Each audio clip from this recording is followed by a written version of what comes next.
ఆస్తుల కోసమో, అధికారం కోసమో తండ్రి కొడుకులు, అన్నా చెల్లెలు అనే సంబంధాలతో సంబంధం లేకుండా విడిపోతున్న నేటి రాజకీయ పరిస్థితుల్లో ఒక కుటుంబం మొత్తం ఒక వ్యక్తికి అండగా నిలబడింది. అమ్మ, అన్న, అక్క, చెల్లి అంటే సొంత రక్తం వాళ్ళు. తమ వాడి వెంట ఉన్నారంటే ఆశ్చర్యం లేదు.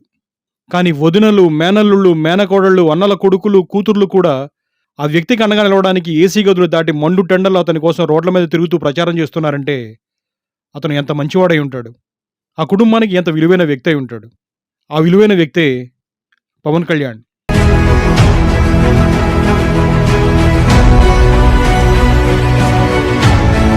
ప్రజలకు సేవ చేయడానికి అన్ని సుఖాలను తృణప్రాయంగా త్యజించి ఎండనక వాననక జనాల్లో మమేకమై తిరుగుతున్న పవన్ కళ్యాణ్కు అండగా కుటుంబం మొత్తం నిలబడింది.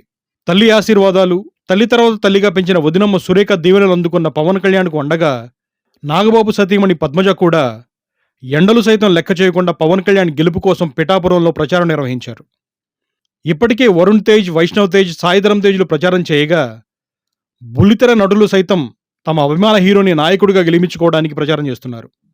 హీరోగా రాణిస్తున్న సుడిగాలి సుధీర్, గెటప్ సీనులతో పాటు ఇతర జబర్దస్త్ నటులు పిఠాపురానికి కలియదిరుగుతున్నారు. ఇక నాగబాబు కూడా పిఠాపురంలో ప్రచారం నిర్వహించడానికి రంగం సిద్ధమైంది. పవన్ కళ్యాణ్ పోటీ చేయడానికి పిఠాపురాన్ని ఎంచుకున్నందుకు ఎంతో సంబరపడిపోతున్న ఆ నియోజకవర్గ ప్రజలు మెగా కుటుంబ సభ్యులు తమ వద్దకు వస్తుంటే చూసి ముచ్చటపడిపోతున్నారు.